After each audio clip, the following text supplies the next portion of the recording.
Welcome to Q&A Selling Online, with answers to questions about creating an online empire, promoting products, or building a brand. Your host, private label and e-commerce entrepreneur, Quinn Amorm. Welcome to the show, my friends. Today we have a special guest who is a CFP, a CEPA, CVGA. He's the owner of Financial Simple, and he's a national recognized financial planner, financial educator, a wealth manager, an author, speaker, and a serial entrepreneur. He's been in business for over 20 years. He's bought his first business. They didn't buy it. He started it when he was 15 and sold it a few years later. So he has over 20 years experience of buying, owning, and selling businesses. He also recently published his first book, The Ultimate Sell. And we'll talk about it here today. We have with us Justin Goodbread. How's it going, Justin? Quinn, man, I'm blessed, buddy. Too blessed to be depressed is what I told somebody today. Having a good time. Very good. So I think I butchered your name by the business, Financially Simple. That's actually a pretty good name because it's straight to the point and tells exactly what it is.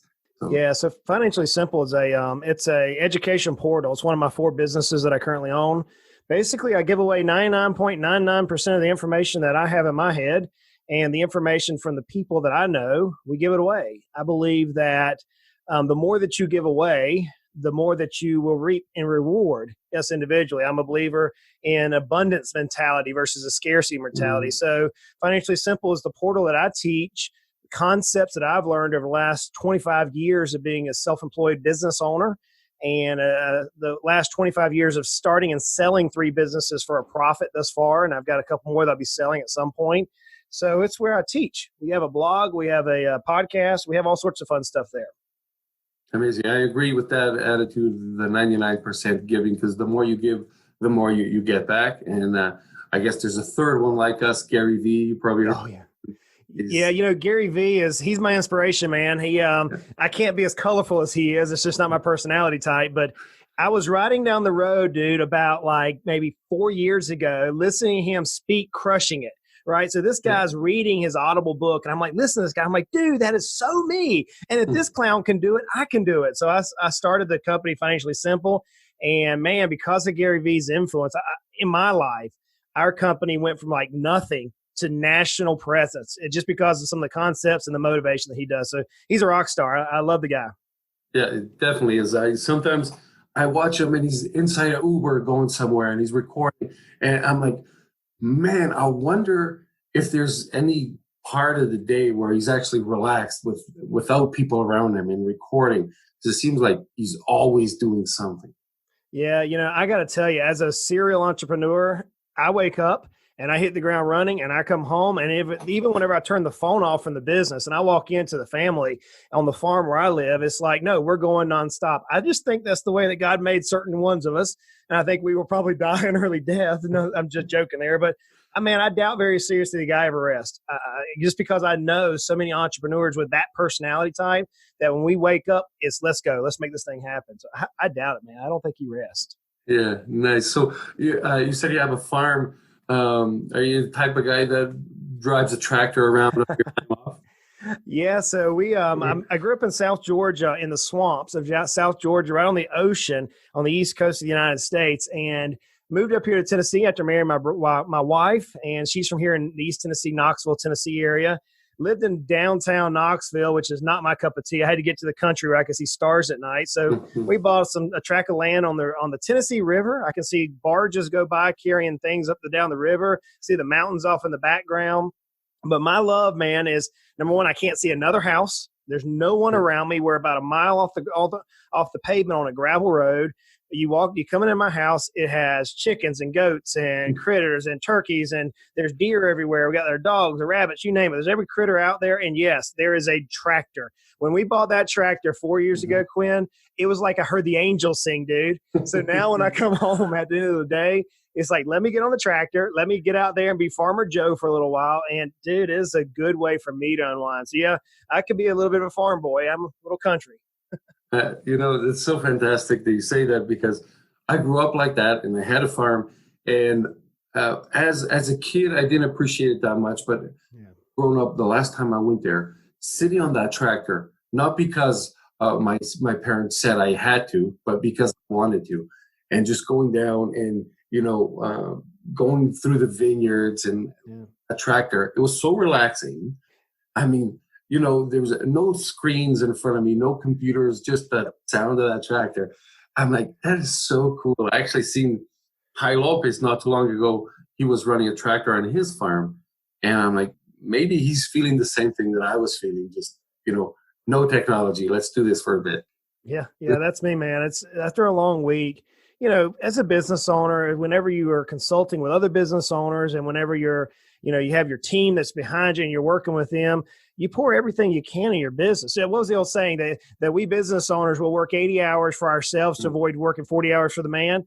So at the end of the week, it's like, I'm done. Let me unplug. So do the tractor, throw the bush hog on the back, get out there. Like this last weekend, we were out pushing logs up, my wife and I, and making this huge fire, getting all sweaty and stinky. We're pushing I'm telling you, it's like heaven. I swear you hear the angels sing as soon as that tractor fires up. Yeah, very good.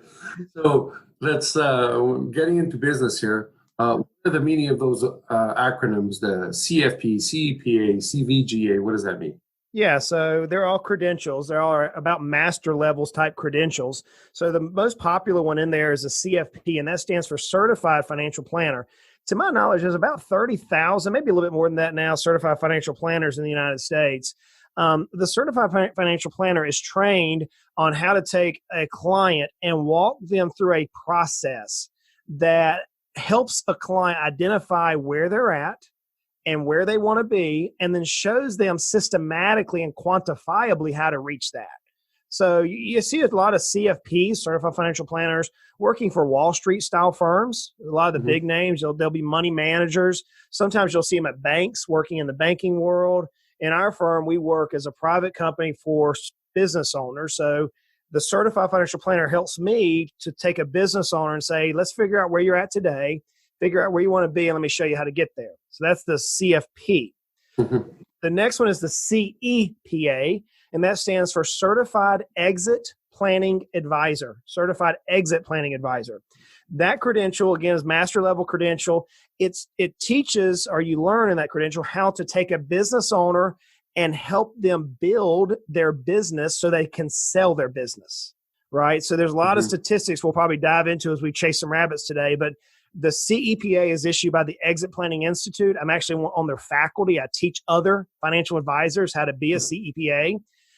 So it's a really cool credential. And then the last one is CVGA, and that stands for Certified Value Growth Advisor. That's probably the one that is, to me, the most valuable for business owners. There's a statistic that says that 80% of our net worth, we business owners, 80% of our net worth is our business. See, what we do, and I'm in this boat with you, buddy, Quinn, is that I'll go in and I will work my fingers to the bone trying to make my company profitable, but I do it to my own detriment. I don't save money in Wall Street type scenarios like employees would through their 401k. I pour as much money back in my business. But if 80% of my net worth is my business, the scary statistic is that only 4% of us business owners will actually sell our business for what we think it's worth. So the CVGA, the Certified Value Growth, says, I know how to appraise a business today. I know how to design a business where that business can double or triple the enterprise value or the value of that business over a period of time.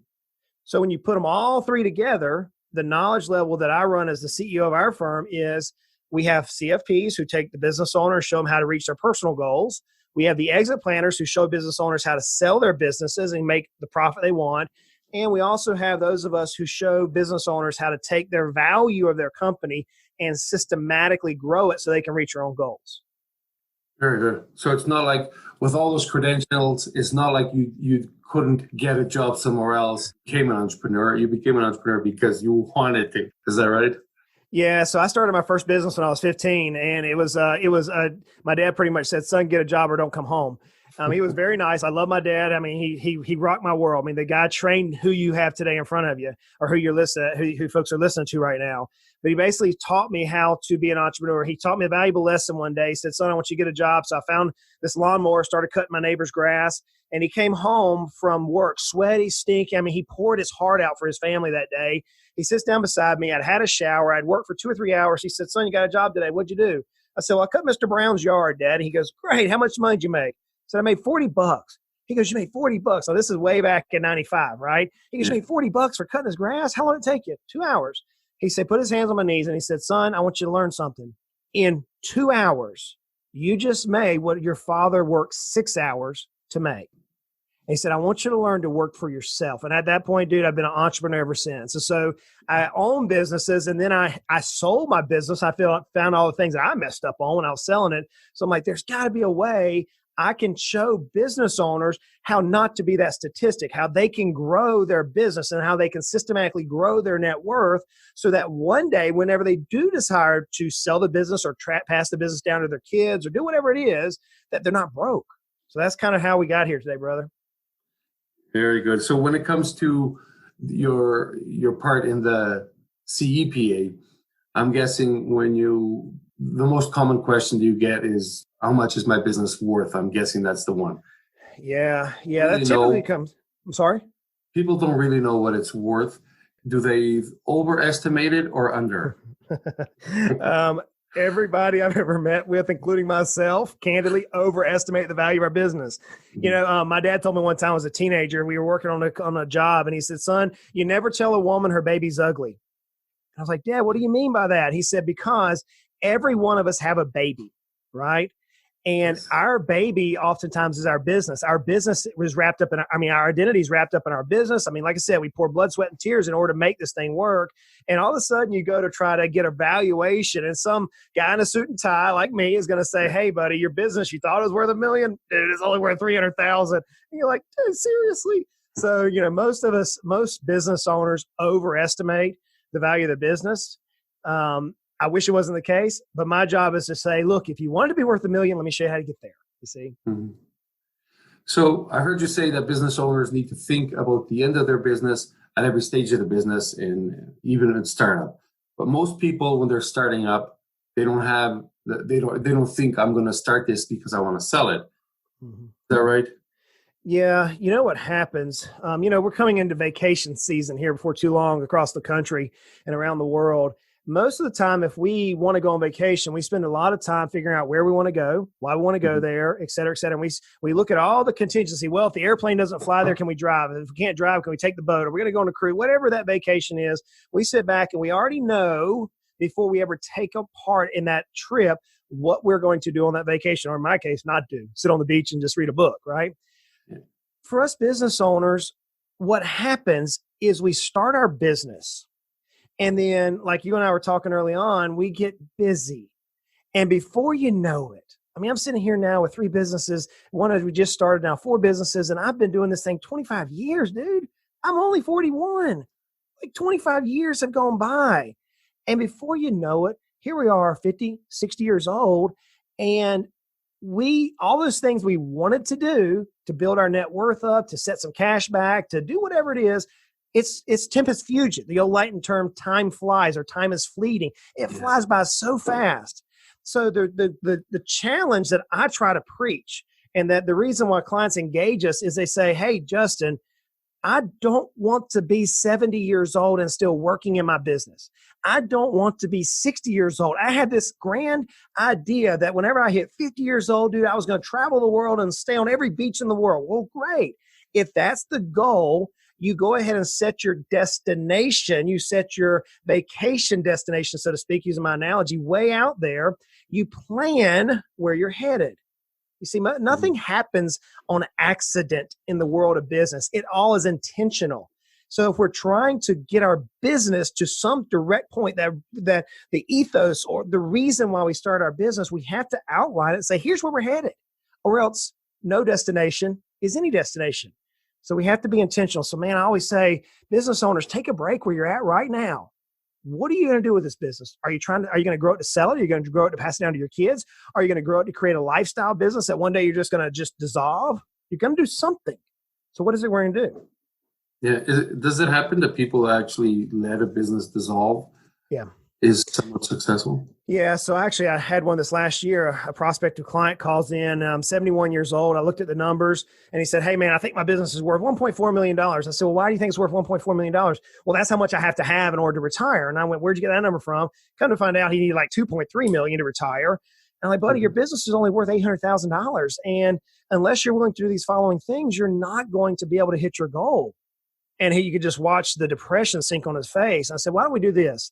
Why don't we try to just grow the business a little bit, get a little bit of spread so you can take a little bit of vacation. And then whenever you hit this certain date, dissolve it or give it away, because there really wasn't much there that he could sell in that particular business, nor did he have the energy to grow the business." So yeah, it actually does. Dissolution. It comes up a lot of times, Quinn, during divorces, during family divorces. You'll have business separations and you'll have business dissolving. You have it with disagreements whenever you have multiple partners involved that they can't come to a proper exit. So in fact, I'm dealing with one of those right now. I've got 4 partners and they're squabbling like a bunch of kids. And so we're going to dissolve the business, sell out the hard assets, and then just move on. There's really nothing as far as a business to sell. So what is the most important thing when valuing a business? I know there could be people out there that have sales that are so big, but in reality, there's no profits. Do sales really matter, or is it all about profits? Yes. Both of those answers are yes. Yes. The most important thing in value in the business is this, single most. You have to, as a business owner, remove yourself from the epicenter of the business. You have to build that golden goose. If you want maximum value, to drive the value up. And so the most important thing in value in the business is that the business needs to be autonomous without you, the business owner. See, the average, quote, business owner really is not, they don't own a business. The business owns them. Yeah. They have something they can't sell because they're having to work 9 to 5, actually 12 to 12 every day to make sure they met their own mess they created. So they don't have anything that a buyer will come in and buy typically. So if you're trying to drive the value up, yeah, profitability is great. You got to have profitability. Making sure that you can dominate your competition, yeah, man, you got to have that. Making sure you can scale the business so the business is sustainable, that it's invulnerable from all the attacks that's going to happen in the economy or wherever else are all important. But transferability is up there near the top. And as business owners, we have to pull ourselves back and not get involved in the day-to-day operations. And that is the number one thing for driving the value of your company. So when there's a professional buyer that's looking into your business, of course, there's several types of buyers, right? And right. I'm talking about the buyer that is in the business of buying businesses. Okay. What are the things that they're going to be looking for in mine or somebody else's business? Yeah. So let's to answer your question. What are the things that makes the business attractive to the professional buyer? Okay. So it's got to be profitable.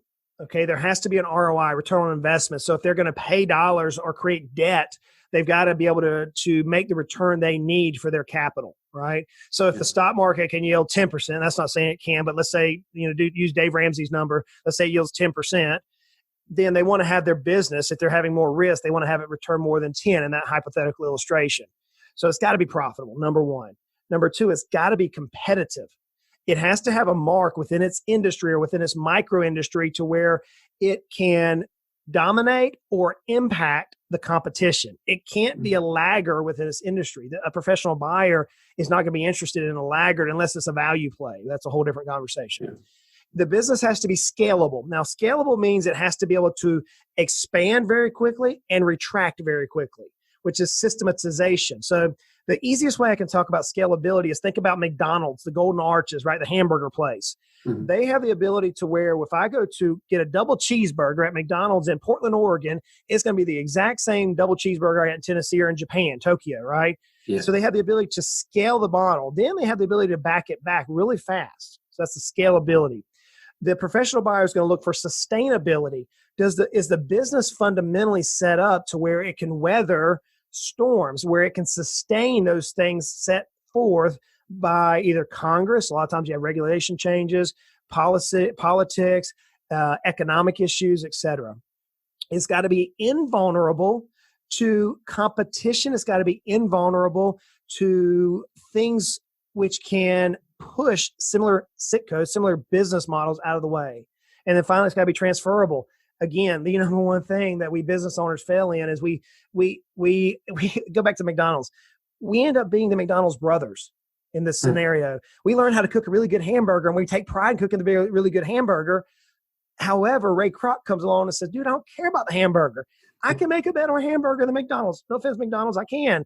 I can make a hamburger that'll make your tongue beat your brains out. It's so good, right? So probably so can you, Quinn. But what I can't do is I can't teach a 16-year-old in Portland and in Tennessee and in Tokyo, Japan, how to cook French fries without burning the restaurant down consistently. I can't build systems to the scale that McDonald's has today consistently. So being able to transfer that business away from my mind into somebody else's so those systems are in place, number one thing the buyer's looking for. And when it comes to buying or selling a business, and let's say two types of business, we're talking about $100,000 business or one that's worth a couple million. Okay. The processes, are they the same, or are there things that are a lot different? They can be the same or they could be different. Okay. So it depends. It depends on the type of industry. It depends on the competition at that point. So in most times, whenever you're getting ready to actually sell the business, the most common in both those asset classes you mentioned is use a broker, almost like a real estate agent. They'll look at your business and assess a value and then list it for you to try to sell. Whenever you get a little bit more valuable, when you have a little bit more revenue, then you're looking for what's called a merger and acquisitions advisor. You're now trying to move the company, maybe not to a mom and pop who is going to buy the business. Typically, it's 5 million or less as mom and pops as a round number. When you get over 5 million, then you're working with mergers and acquisitions advisors who are now trying to roll up your business into a bigger business, or they're trying to move to like a hedge fund or some, private investing, private equity company. So how about, I'm guessing when somebody is going to sell their very first business, there must be one thought that goes through all their minds is, if there's somebody willing to pay for this right now, does that mean I'm going to miss out on what it could be worth tomorrow? Yeah, so let's back it up a little bit. When is the right time to sell a business? Because it doesn't matter. And dude, I've sold 3. I know what it's like. I know the emotions. I remember walking down the beach when I got my first offer, and I'm like 22 years old with my baby, right? My baby business going, holy crap, what am I fixing to do? Am I making the right move? Am I going to be able to replace this income? All those questions and emotions. At the end of the day, we business owners are trying to design a simple crossing point in our lives. We want our personal finances to be as solidified as possible so that when the opportunity approaches to where a potential buyer comes, that our business is prepared and our personal finances are prepared, so that now we're taking the emotions out of the game and we're looking at it from a pure mathematical standpoint, right? We're looking at saying, okay, well, my business is growing at a growth rate of 12% a year. If I do this right now, I may can move my positions into a 25%. I may can do something else, or I may just retire and quit. It just depends. So you're just trying to find that intersection to where opportunity and preparedness cross is what you're trying to do. Yeah, very good. So what are, I guess, things to fix in our business? If you don't know what's wrong, you don't know what to fix, right? So there's always something that is the factor that I like call the low-hanging fruit, the one that you can fix the easiest, that's going to bring you some value. What are some of those things that you see most common that people should put their attention in? The very first one I would say is planning. When I say planning, I'm talking about building a quantified business plan that you're tracking on a year-by-year basis. So in a quantified business plan, you're identifying your competition. You're looking at a pro forma of what your business should do going forward. You're pulling your KPIs, key performance indicators, from your business and putting into the business plan. Number one is planning, because if you can show that potential buyer, number one, what transpired over the last decade, that you can show how you arrive where you're at, and that potentially will drive your business up. So planning is huge. Number two, marketing. And I jump on marketing because of this. We business owners, most of us, especially as entrepreneurs, we're a unique breed. We like to grab the bull by the horn, so to speak, and there's no one that can do our job better than us. And I'm speaking of Justin here, I want instant results because I can do it. I am capable of grabbing the bull by the horns and wrestling to the ground and tying him up. That's who I am. Marketing is not that way.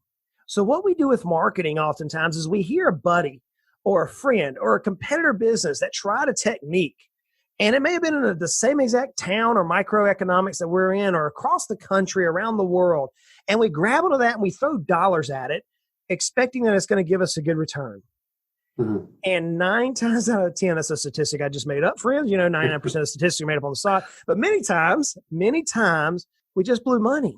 Whenever you stop as a business owner and build a true marketing plan that identifies what you're trying to accomplish and identifies your specific target market, and then you implement the plan, measure the plan, quantify the plan, tweak the plan, then you end up driving your value up. Most people will say, hey, Justin, what about operations? Don't we need to have efficiency in operations? It's my experience is that's one of the highest scoring areas in evaluation is operations. They'll say, what about your team? Shouldn't your team be awesome? Yep, it should be. It should be the best team that you can orchestrate. We know that. Mm-hmm. We business owners realize how valuable our team are to our success and to the success of the company. So we naturally focus on that. We naturally focus on finance and risk management, like legal documents and insurances. But where we miss, 9 times out of 10, when I go into a problem, I can come back and say they didn't plan the business out right and they didn't market efficiently. So those are the 2 keys I would say focus on.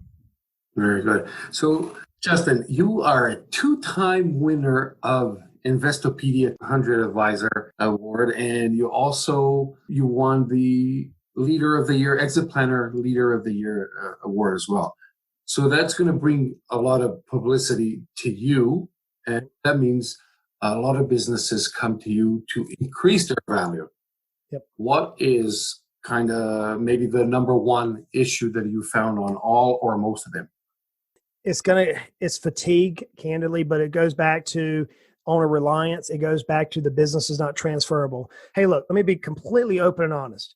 My business last year grew 400%. That is a heck of a business increase. Yeah. The problem that you have in any business, whether it's a slow-moving business or a fast-moving business, is if you're dealing with slow-moving, then you're able to build all the systems, but yet you don't have the clientele, and so therefore you're going to go out of business because of the revenue.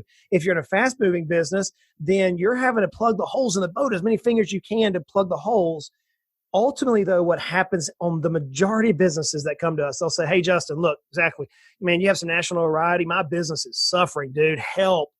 And then whenever I jump into it, I start looking at the examination. What happens 9 times out of 10, again, there's a statistic I just made up for us, Quim, is we have built the business where every facet of the business relies upon me, the business owner, or you, the business owner.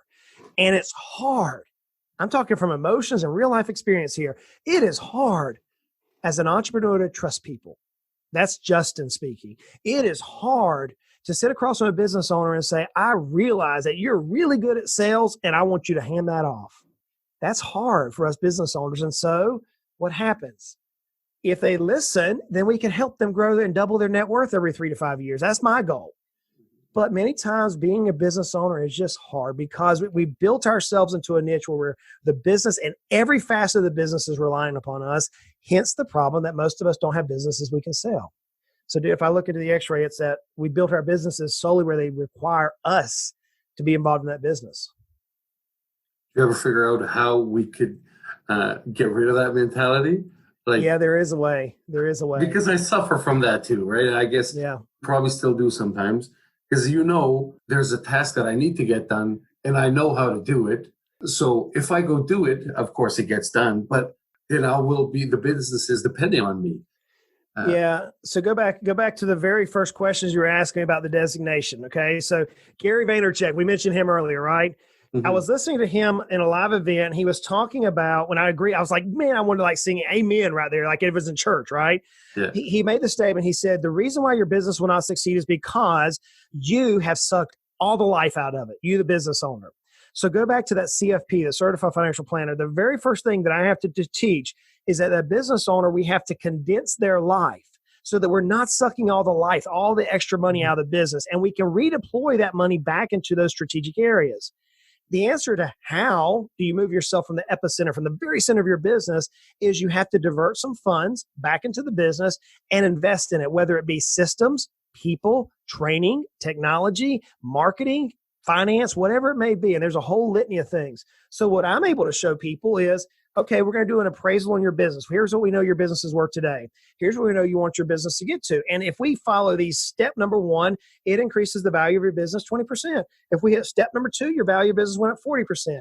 And I'm able to quantify for us business owners who are very bullheaded sometimes, if I may be candid, that those dollars that we want to take our big beach vacation or our ski trip or buy another tractor with, if we deploy this back in the business, we can watch that value grow up and actually build a business that can run without us involved on a daily basis. But it goes back to, we've got to quit sucking all the money out of the company and reinvest the money back into it.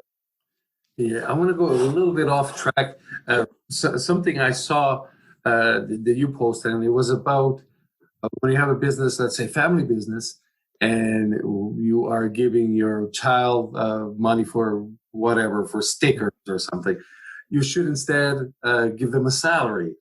Right? So does that mean you should hire your kids if they are good at it? I most definitely agree with that. So there's a number of reasons for that. The first one is because I want to teach my children while they're still in my home what it's like to be a business owner. They may never be a business owner. They may never. But what they'll do is, number one, they'll learn the struggles we business owner have. And if they never own a business, they're going to be one heck of an employee, because they're going to understand the challenges that business owner goes through. So I want my children to understand this world of business, so they can be a really stellar employee one day or a really good business owner. That's number one. Number two, with the Internal Revenue Code at this point, a minor can make, depending on the structure, you got to have the right entity structure in place, but a minor can make $12,000, and many times, depending on the structure, there are zero taxes due on that money. So if I hire my kids, theoretically speaking, and they are doing a legitimate job, you can't just make something up. They got to be working. My daughter, she deals with social media for me.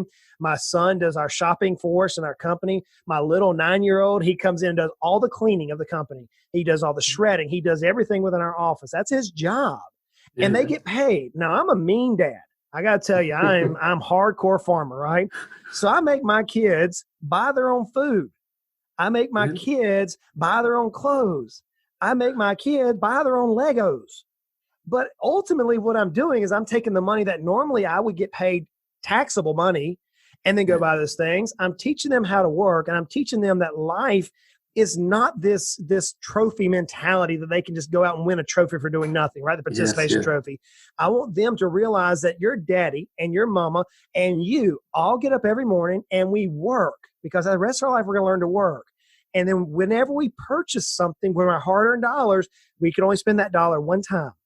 And that one time has got to go to necessity. It's got to go to pleasure. It's got to go to giving. It's got to do all those things. So I'm a mean dad. I want my kids to learn stewardship, and I want them to learn hard work. And again, if they never become an employee, if they never become a business owner and they're employees, they're going to be great, because at the end of the day, they've learned how to work from the time they're little. And tell me, dude, Quinn, you and I were business owners, right? How hard is it to find employees that know how to work? That's the number one complaint I hear from business owners. Yeah. So the reason why I say hire your kids as a business owner is a great tax play. Talk to your tax advisor about it. But number two, you can train your children this passion that I have, and that I know you have, Quinn, on the fundamentals of business and impact their lives for the rest of their life. Yeah, I have huge respect for that, because that's something that not only I agree with, I thought about doing, although my kids are still too small. My oldest is 6, and then I have 2, or both 2-year-olds. But I thought about doing that because you're going to give them the money anyway, right? If they need something, they have to get it. But at least if they think that they are working for it and it's their money, they earn it. I want them to have a great mentality when it comes to the future when they grow up. And I'm not a fan of participation medals. In society now that they seem that want to offer medals to everybody, but at least I want them to know that not everything is easy. But if you are dedicated, you can make it easy, because a lot of people stop at the very first barrier to entry. Yep. So if my kids learn how to jump a couple barriers, we'll be better off than most. And Quinn, just to kind of just not to belabor the thought, but here's what I would point you to. If you start your children out at a young age, even your 6-year-old, depending on your business, you could have your 6-year-old just use some Windex and clean the windows and give them $50. And that's their job. If you start them out young enough, they never know what it's like to not work. Think about that. They never develop this entitlement theory. They're not dealing with like the majority of the children these days and the teenagers these days. It's like, hey, mama, give me. No, you go get a job. No, you've trained them from the time they're young on how to work and how to respect what mom and dad or dad and mom, whoever is sacrificing for that family. And you come back to dude, I'm going to get on a soapbox here real quick, Quinn, but here's one of the things. Retirement is a relatively new term. It wasn't but 100 years ago when we weren't talking about this balanced lifestyle, right? The kids would go work in the garden with mom and dad all day long and go to school on top of it. They were an integral part of the family. It wasn't for the last 20 years, and now all of a sudden our kids run around and play sports all the time while mom and dad driving them crazy all around the country. Sorry, I'm off my soapbox now, people. Forgive me. That's my opinion. Feel free to make it yours. Tell me I'm crazy. Go on Twitter, Justin Goodbread, and tell me I'm psycho. But Quinn, I'm with you. Teach your kids to work. So Justin, let's talk a little bit about The Ultimate Sell. That is your first and last book that you launched.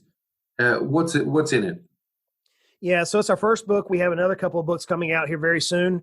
The first book talks about where we're at today as a business owner. It takes a business owner and asks them the question, what are you going to do with this business?